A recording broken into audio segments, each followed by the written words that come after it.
The picture is getting worse for Bitcoin right here, ladies and gents. This chart is not Bitcoin, this is the S&P 500, and the reason it's important is because it is potentially a representation of traditional finance being unable to hold its highs. And if we see drops here, we'll probably see drops for Bitcoin. As you know very well if you've been subscribed to this YouTube channel, I've been telling you guys about how when traditional finance performs badly and starts dropping down, that is going to just generally reduce investor confidence. And when investor confidence goes down in general, people are not interested in taking risky bets, okay? And that's why Bitcoin could be in a little bit of danger. Right now, we are just kind of consolidating below our area of resistance, a little bit like what we expected. And what we've actually started to do on the hourly time frame is draw a descending triangle here on this chart, just from what I'm seeing right here. Let me show you what I mean. Something a little bit like this, where we're kind of generally speaking holding the same lows, but our highs are getting lower and lower with this diagonal resistance line right here. And what's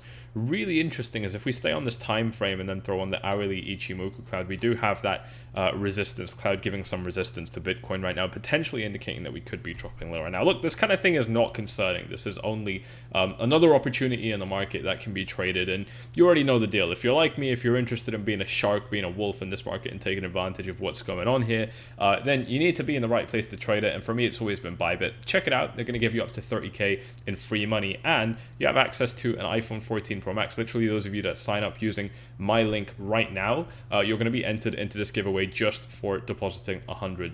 You don't even need to trade. You don't need to do anything, and then you can take the money off as well. But iPhone 14 Pro Max up for grabs. Follow that link down below. We'll talk about that a little bit later on. Right now, this Ichimoku cloud potentially offering a bit of resistance to Bitcoin could turn out to be more of a problem as time goes on. Now it is kind of closing off, but if we continue to find resistance here going into basically just tomorrow, I think that this could, definitely just materialize and take Bitcoin lower, because this is basically where this pattern is headed, right? It's headed down. These patterns almost always break down. The chance is actually just 66%, so it's not that crazy, but that does mean more often than not we are going to see these patterns break down. And the fact that we're seeing it, kind of right under resistance, we know that this is an important area on the chart, right? If I show you this on the VPVR, you're going to see a big spike. Look at this huge spike right here, and that's exactly the level that we cannot break. We tried it right here with this wick. We tried, but we couldn't, and we've been rejected. So maybe we can muster another attack, be the 33% that breaks higher. But as that happens, the only thing we're going to do when we get up to this level is we're going to switch the time frame and look at the Ichimoku cloud again, and we're going to see that that is exactly where our 4-hour area of resistance lines up. So it's still not the ideal picture, guys. Let's be honest. I mean, it's not giving us exactly what we want. And again, this all gets worse if we look at traditional finance. Looking at the S&P 500, I was talking to you guys a lot about how kind of the main thing that's going to go for Bitcoin in its favor is if traditional finance can hold these highs, and it's not right now. Let's take a look at NASDAQ quickly, because a lot of people actually say that NASDAQ is correlated better with Bitcoin, and we are looking at the same picture here. They all generally kind of fall at the same time. Let's look at the Dow Jones. Yeah, down a little bit. I mean, obviously it's a little bit different to NASDAQ and S&P 500, but it's still showing us something broadly similar.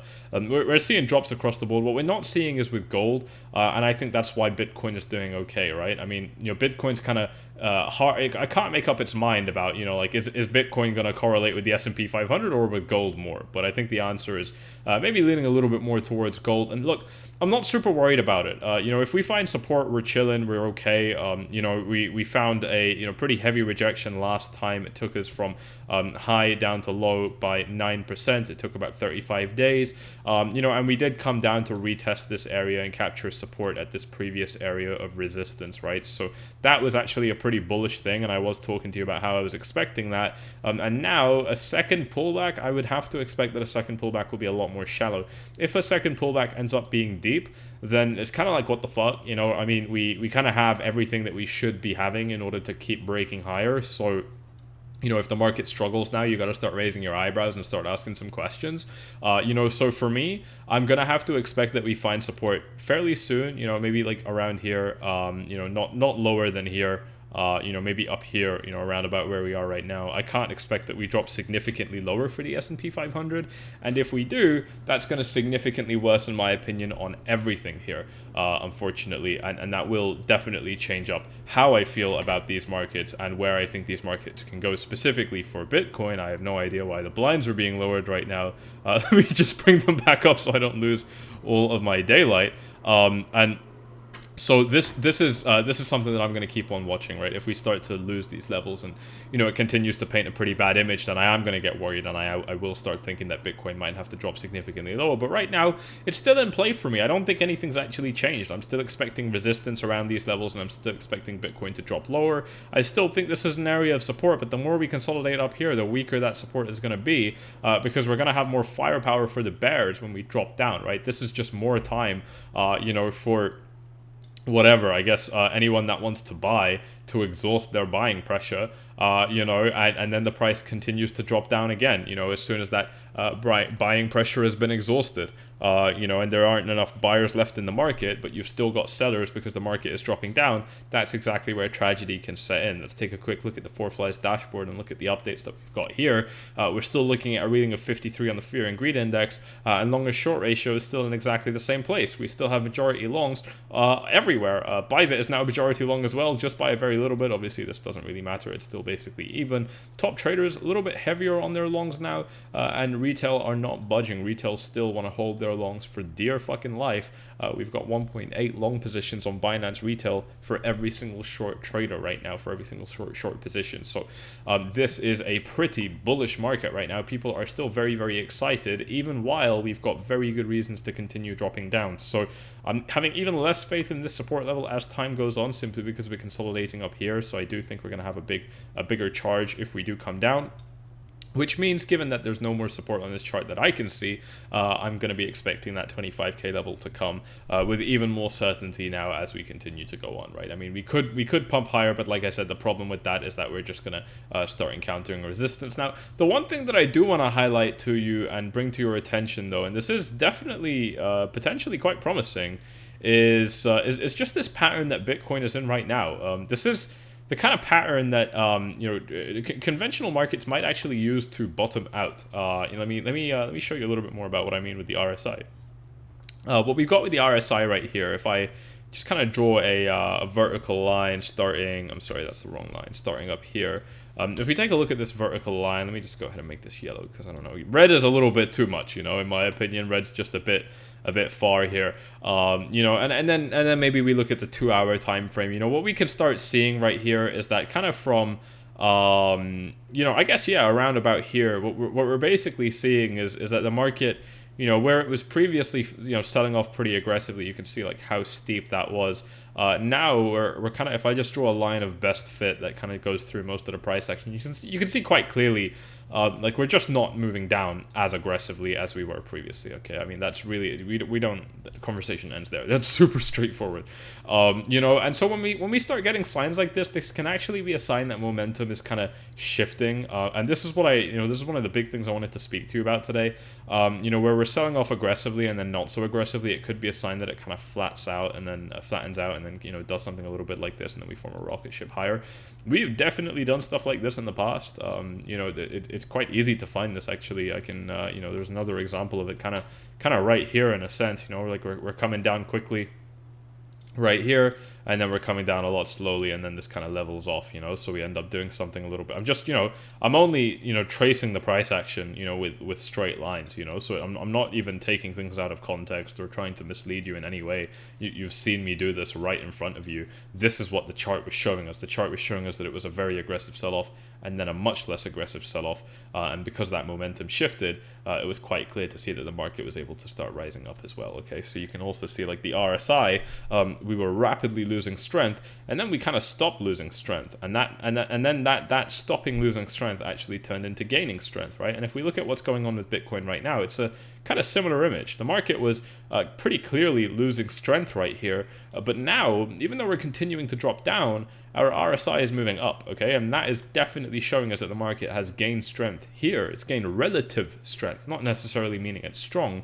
but relative to where it was before, it's stronger. That is undeniable, showing us that the market is relatively stronger now than it was previously, while we're continuing to drop slowly, okay? So when we look for kind of warning signs that the trend could be ready to shift, that things could be changing, that the tides could be shifting, and we could be looking at a reversal, this is one of the signs that will come up. Now, again, the reason that it's not like the main focus of the video, and the reason that I'm not losing my mind over it, is because these patterns are also unreliable. They fire off all the time, you know, and they would have shown That the same thing, you know, when the market was still trading up. You know, I'm sure I can show you an example of the same thing happening right here. You know, maybe this example is a bit harder, but I mean, you know, you would just, yeah, it's a little bit harder to show you this, but the point is that this misfires all the time, you know, and it's actually quite likely to, you know, be a misfire right now, and that's why I'm not pouring all of my energy into it.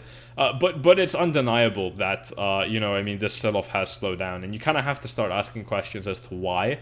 Like, why did we start slowing down with this sell-off? It doesn't make sense. Our support level is up here, not down here. Our support was in this green box. We don't really have support here, yet the market has been standing here for 3 days now, 3.5 days. You got to start scratching your head and wondering, how is the market doing that?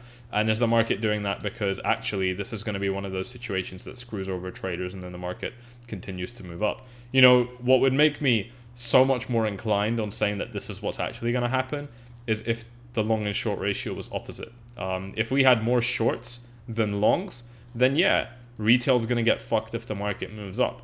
But actually, right now, what's going to happen is that retail is going to make money if the market moves up. And retail doesn't really make money a lot of the time. Now, sometimes they do. Sometimes if the market is changing tides massively and, you know, whatever, like Bitcoin's rallying up to $40,000, $60,000, $70,000 for the first time, yeah, we're going to, you know, noobs are going to make money too. Retail traders are going to make money too. But we're not in that time right now. And so, you know, that doesn't mean it can't happen. It does still happen. Retail does still make money, but it's just not super common, you know, and it's not the smart place to pay. It's not the smart place to be putting bets, in my opinion. So even though we've got that kind of reversal sign starting to brew, and I am going to keep on watching it, it doesn't have my attention fully. You know, I still think that, you know, we're in a descending triangle. We're at 1 hour each year resistance. When we break 1 hour each year resistance, we got 4 hour each year resistance. It ain't a good setup. You know, one day EMA ribbon is starting to close up. We're about to start getting some bearish crossovers. We're still not using it. We've been stuck in this EMA ribbon now from this candle up to present day. So that's 7 days now. 1 week we've been in this EMA ribbon, and we're showing no signs of breaking back up right now. We are, again, I mean, you know, the absence of weakness is the main thing that's bullish right now, you know, like and I'm not trying to blow your mind or do anything crazy here with my analysis. I'm just telling you guys, like, look, the market hasn't dropped yet, and it had every reason to drop, but it hasn't dropped.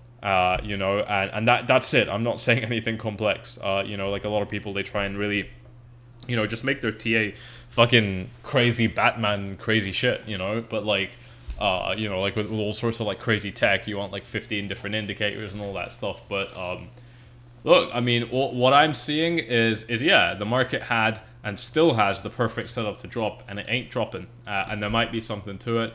There probably isn't, because everything else is still pointing to the downside. Like the fear and greed index actually is also a little bit too high, to be fair. You know, so that is also something which I think is worth kind of paying a bit of attention to. I don't know how we're holding at 53. It's you know, I just feel like retail might be a little bit out of touch, you know, so that's what I'm keeping an eye on. Traditional finance dropping. It's not, you know, things aren't in Bitcoin's favor right now. We're still actively setting lows right now as I speak. So, you know, that's not particularly amazing either. Altcoins are losing a little bit against Bitcoin, actually. Ethereum's down on the day, you know, Bitcoin's fairly stable, and altcoins in general haven't been performing amazingly. Matic continuing to slide lower. I've been speaking about these coins on the 𝐷𝗫𝗫's daily YouTube channel, and that's exactly where I'm going to be right now. So if you have enjoyed this video, do me a favor and smash up the like, subscribe, tick the bell, do all that good stuff, and double check that you're subscribed to this channel. You'll find it at the very top of the description of this video. At the top of the description of this video, find the link to this channel, come subscribe, tick the bell, and you can watch my next videos here, which I will be uploading right now. If you have enjoyed this one, you know what to do. Check out your bonuses on Bybit. Get this free cash, guys. This is the time to be trading in these markets. This is the time to be getting your hands dirty and rolling up those sleeves, getting busy in this market, because this is where the volatility is, right? So if you're interested in trading it, this is the time that you do not want to be asleep for. And if Bybit is going to give you free money to trade with, then that's just even better. You literally don't have to risk anything. You can trade money that wasn't yours to begin with, but you'll make profits on it. You'll take home those profits, which is very, very cool. You can check it out with the link in the description to get your bonus. Just deposit and start trading using my link. That's it. That's literally it. And if you want to get a free iPhone, then you only have to deposit $100. So that's worth checking out as well, if that kind of thing interests you. All right, guys, really hope you've enjoyed this one. You know what to do, and I'll see you all on the 𝐷𝗫𝗫's daily channel next. Cheers.